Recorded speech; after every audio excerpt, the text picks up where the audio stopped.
साईमा,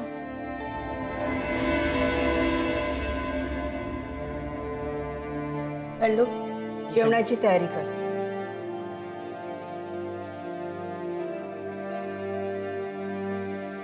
साईमा, बरं झालं आज तुम्ही मुद्दाम मला थांबवून घेतलात.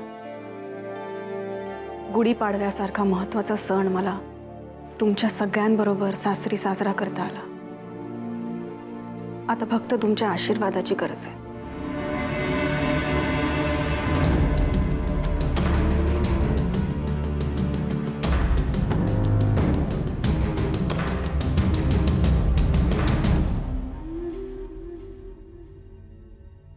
आमचा आशीर्वाद तुला कधीच मिळणार नाही.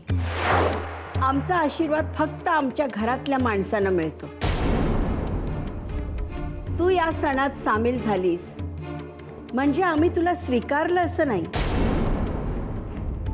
सणासुदीला तर आम्ही नोकरांनाही यात सामील करून घेतो. अजून स्वतःचा अपमान करून घेण्याची इच्छा आहे तुझी? ऐकलंस ना त्यांचं तुझ्याबद्दलचं काय मत आहे?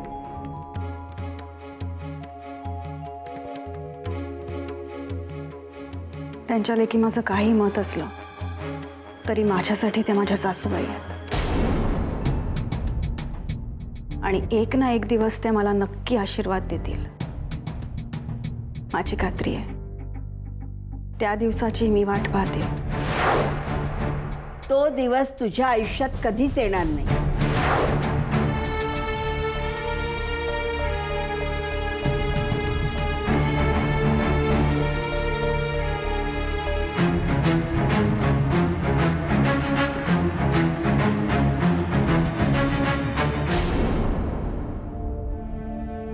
झालं समाधान? जा आता, कपडे बदल आणि घरी जा.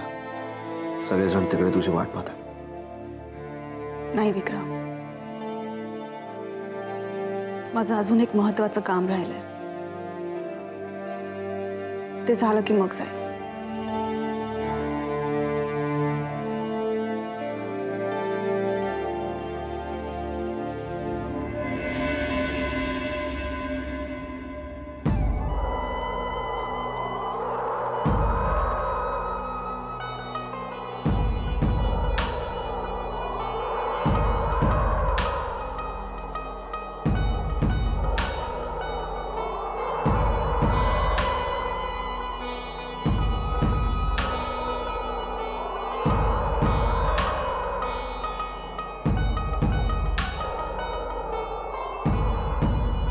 नाव्या, तुझी आई काय बडबड करते? 1 minute Katie, let me handle दिस.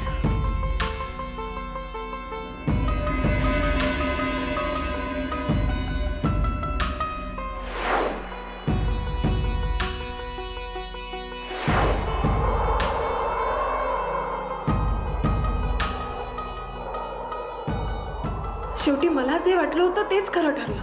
बाबा, तुम्ही माझ्याशी खोटं बोललात फक्त स्वतःच्या स्वार्थासाठी, मला इमोशनल ब्लॅकमेल करायसाठी, केटी पासून मला तोडण्यासाठी. शाहू, ते तर माझा फोन इथे राहिला म्हणून मी परत आले.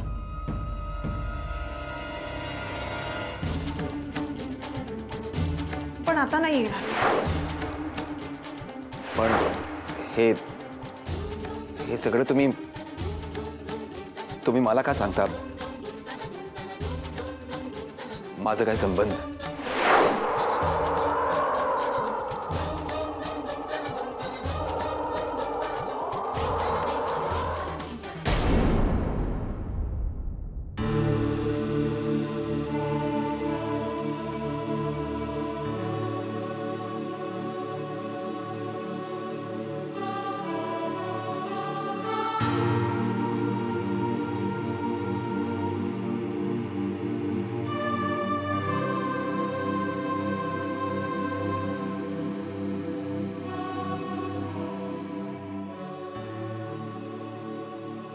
मकरन,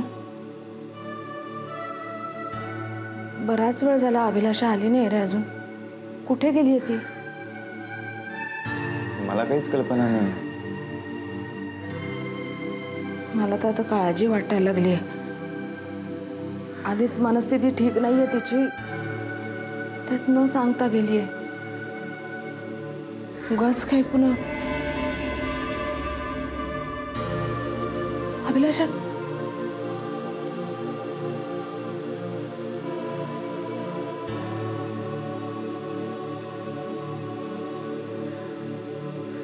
अभिलाषा कुठे गेली होतीस तू?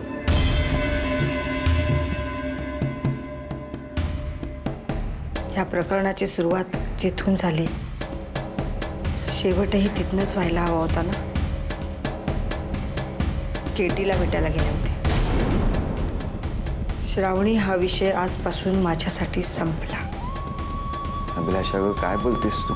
तिच्या फक्त आठवणी आता माझ्याजवळ राहणार आहे.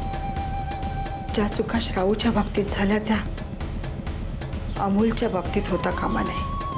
हे बघ अभिलाषा,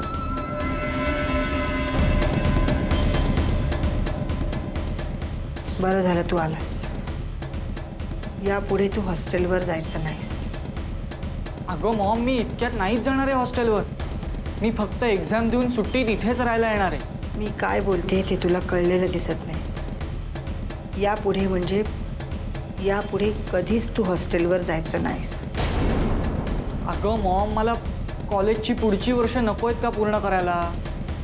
मग मला हॉस्टेलवर राहायला जावंच लागणार ना. तुला एकदा सांगितलेलं कळत नाहीये का?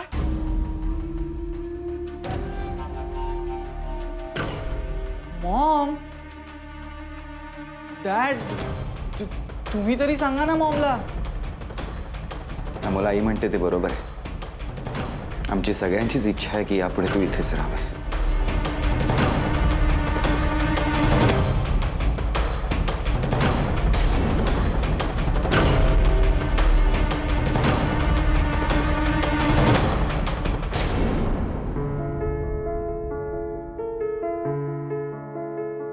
रखमा मला दे, मी कापते.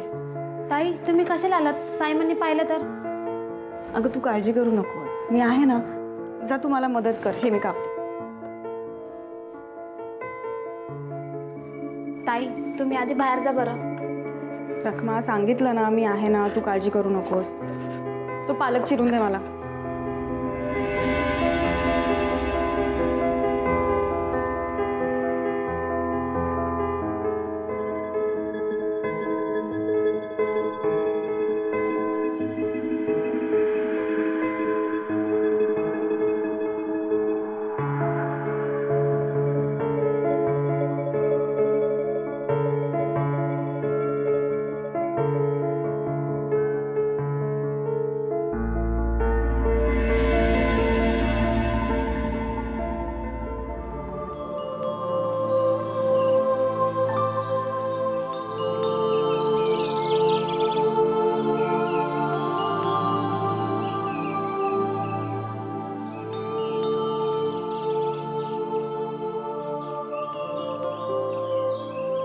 साक्षी, मॉम अँड डॅडने काय चालवलं? मी इथे राहण्याकरता एवढी जबरदस्ती का करतायत माझ्यावर? मला नाही राहायचं इकडे. अमोल, हे तुझं घर आहे ना, तुझं स्वतःचं घर आहे. मग तुला ह्या घरात राहायला काय प्रॉब्लेम आहे? Try to understand Sakshi. मला तिथल्या वातावरणाची सवय आहे. मला तिथे राहायला जायचं because I am not comfortable here. तू बरीच वर्ष इथे राहिला नाहीयेस ना, म्हणून तुला असं वाटतंय. काही दिवस राहिलास ना तर तुला सवय होईल इथली. नो वे, मी या शहरात नाही ॲडजस्ट होऊ शकत. यु नो साक्षी, मी एका वेगळ्या कल्चरमध्ये वाढलोय. माझे मित्रमैत्रिणी तिकडे, तर मी इकडे राहून काय करणार आहे? अमोल, तुझ्या आईबाबांसाठी तू इथे राहायला हवंस. हे बघ, त्यांना आता तुझ्या आधाराची गरज आहे. तू जर इथे राहिला नाहीस तर ते मनाने खचतील रे. प्लीज तू असं नको जाऊस त्यांना सोडून. पण साक्षी, तुम्ही माझ्या मनाचा विचार करा ना कधीतरी. मी इथे राहिला नाही, मी एकटा नाही का पडणार आहे? इथलं लाईफ खूप वेगळं आहे माझ्याकरता. अमोल प्लीज शांत हो, बी पेशंट. सगळं ठीक होईल. काय ठीक होणार आहे? मी आता मोठा झालो. I am mature to take my decisions. Okay, मला वाटलेलं की तू तरी मला समजून घेशील, पण साक्षी,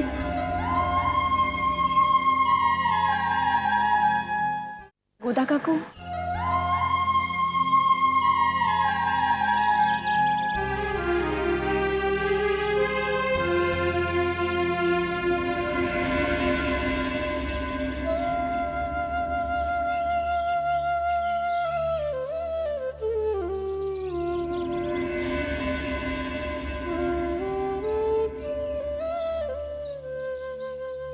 काही दिवसांसाठी गावाला गेले आणि इथं एवढं सगळं घडलं.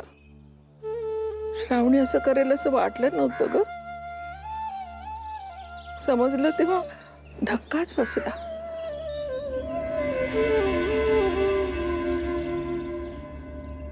हा कोण? अमोल. खूप वर्षांनी पाहिलं ना तुला,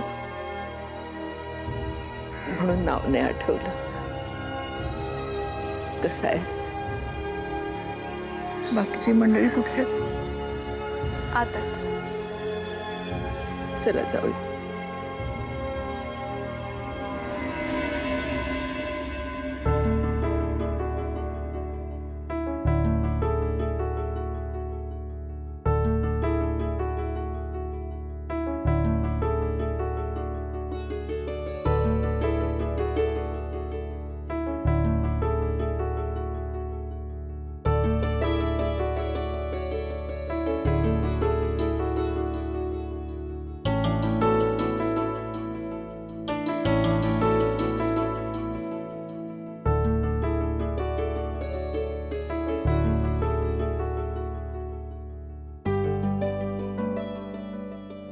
खमंग सुवास येतोय आम्हाला. कुणाच्या आजची जादू आहे? आज सगळा स्वयंपाक मी करते.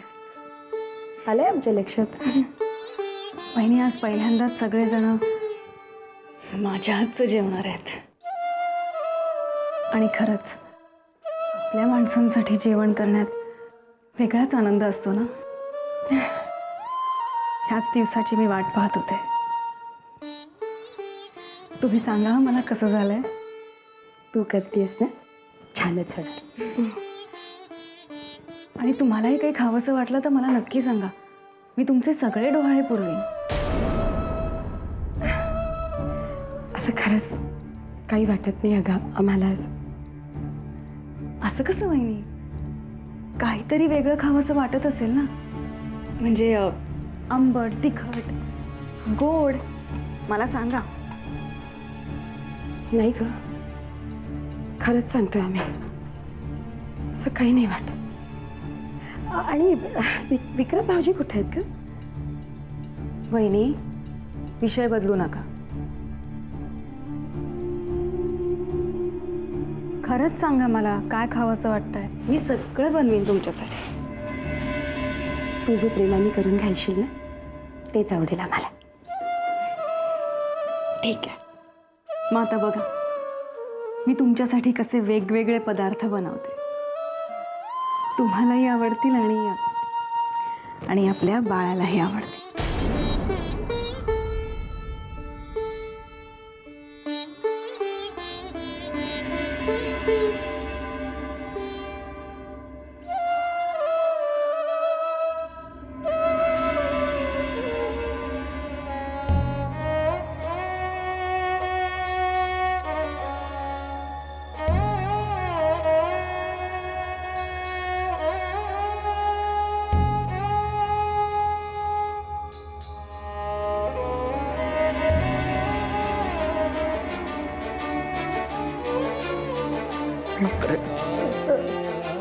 रडू नको रे बाबा. काय झालं रे? देव पण असा आहे ना. मग म्हातारा नाही इथे असं खुरडत ठेवले आणि तरुण जीवन अकालीच घेऊन गेला तर नको रडू.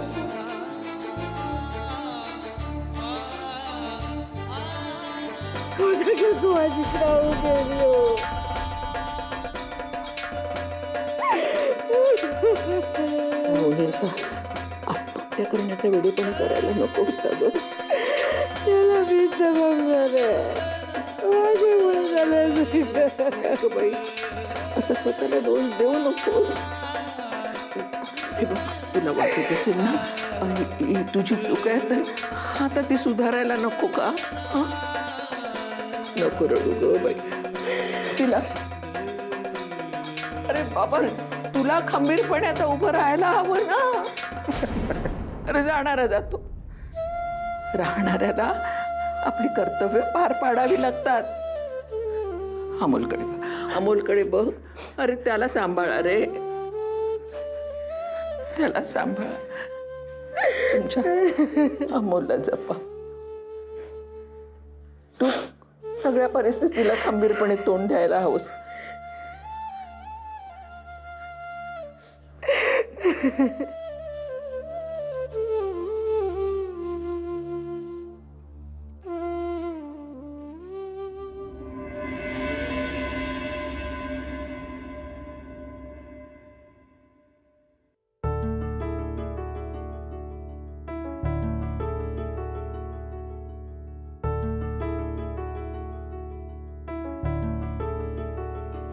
अरे वा,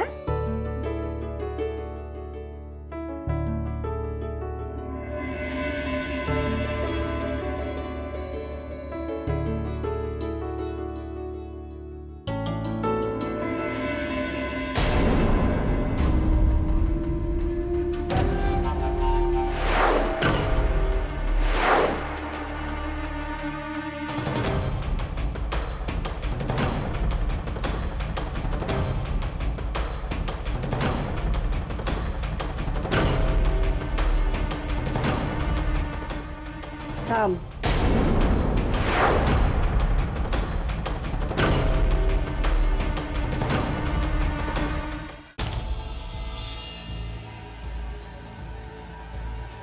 प्रियदर्शनी, तुम्ही वाढा हा मान. जी.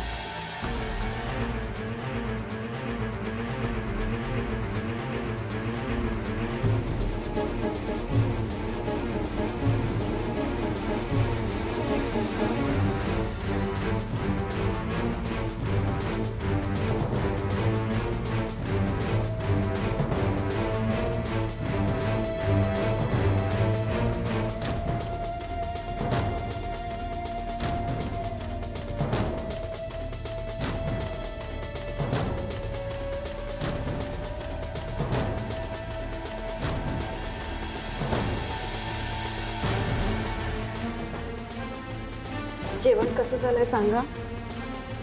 आज सगळा स्वयंपाक मी केलाय.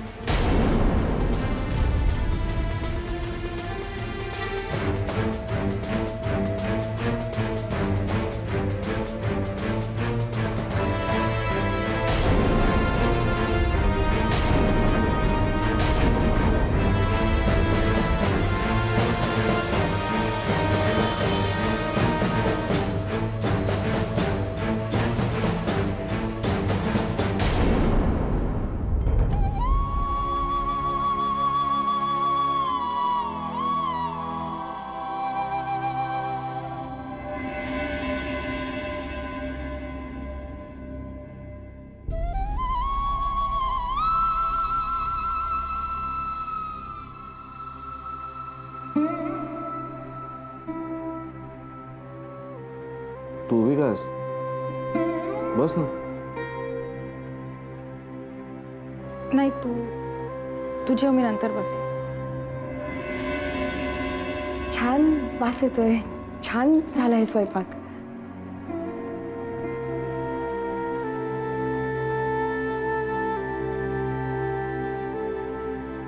खंडू, ट्रे घेऊन ये. का? कुठे चाललीस तू? सायमानसाठी त्यांच्या खोलीत जेवण घेऊन चाल. पण ते वहिनी, तुम्ही पानावरनं उठू नका.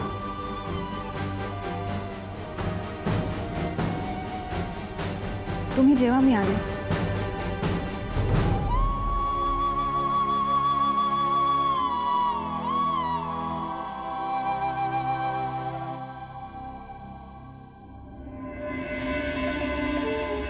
आपण तसं करू शकत नाही सर. राजेश शिर्केंच्या पीडिता इस्टेटीवर विक्रमराजेंचा तुमच्या इतकाच हक्क आहे. त्यामुळे कायद्याने आपण त्यांना घराबाहेर काढू शकत नाही. हे बघा वकील साहेब, विक्रमादित्याने आमच्याकडे नारायणगाव पॅलेसच्या चाव्या मागितल्या. हे जर असंच चालू राहिलं तर उद्या त्यांच्या सगळ्या मागण्या आम्हाला मान्य कराव्या लागतील. आम्हाला कुठल्याही परिस्थितीत विक्रमादित्य या घरात नकोय. आम्ही त्यासाठी काही करायला तयार आहोत. सॉरी साहेब, पण तसं नाही होऊ शकत. वकील साहेब, आम्हाला नाही ऐकायची सवय नाही. आम्ही वाटेल तेवढे पैसे मोजू. सर, कितीही पैसे दिलेत तरी कायद्याबाहेर जाऊन मी काम करू शकत नाही ना सर. हे बघा वकील साहेब, कुठल्याही किल्ल्याचे सगळे दरवाजे बंद झाले तरी एक चोर दरवाजा नक्कीच असतो. कायद्याला पळवाटी असतेच असते आणि ती शोधणं हेच तुमचं काम आहे. सर, काल दिवसभर मी तोच प्रयत्न करत होतो, पण अनफॉर्च्युनेटली मला तशी कुठलीच पळवाट सापडलेली नाही आहे सर. आणि तुम्हाला हेही सांगायचं आहे की या प्रॉपर्टीवर नील राजेंचाही तितकाच हक्क आहे आणि विक्रमादित्य आणि नील राजे यांच्या पत्नींचा देखील. त्यामुळे उद्या जर त्यांनी या प्रॉपर्टीत वाटणी मागितली तर कायद्याने आपल्याला ती द्यावी लागेल सर. ठीक आहे, निघा तुम्ही. Yes sir.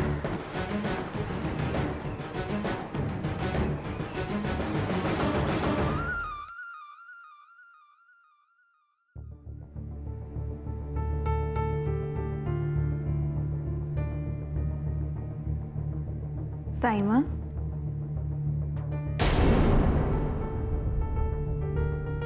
हे ताट कशाला इथे घेऊन आली आहेस? जेवून घ्या. सांगितलेलं कळत नाहीये का तुला? चालती हो. रागवू नका साईमा. मी जेवण बनवलेलं तुम्हाला आवडत नसेल तर उद्यापासून मी स्वयंपाक नाही करणार. पण निदान आज तरी जेवून घ्या. देवयानी, आमच्या सहनशीलतेचा अंत पाहू नकोस. साईमा, तुमचा राग माझ्यावर आहे ना, तो अन्नावर काढू नका. आणि तसंही आपण कोणावरही चिडलो असलो तरी तो राग आपण अन्नावर काढू नये असं दादूंनी आम्हाला शिकवलंय. तुझे दादू सांगतात तसं वागायचं का आम्ही? एकदा आम्ही तुला सांगितलं ना की आम्हाला तुझ्या हातचं जेवायचं नाहीये. तुझ्या हातचं पाणी सुद्धा विषासारखं आहे आम्हाला. आम्ही उपाशी राहू पण जेवणार नाही. ठीक आहे, तुम्ही जेवणार नसलात तर मीही नाही जेवणार. तुला काय वाटलं तुझ्या अशा नाटकांचा आमच्यावर परिणाम होईल? नाही साईमा, तुम्हाला काहीतरी वाटावं म्हणून मी हे सगळं करते असं अजिबात नाहीये. लग्नानंतर सासू आईची जागा घेते आणि आई उपाशी असताना मुलीने जेवणं असे संस्कार माझ्यावर नाही झालेत.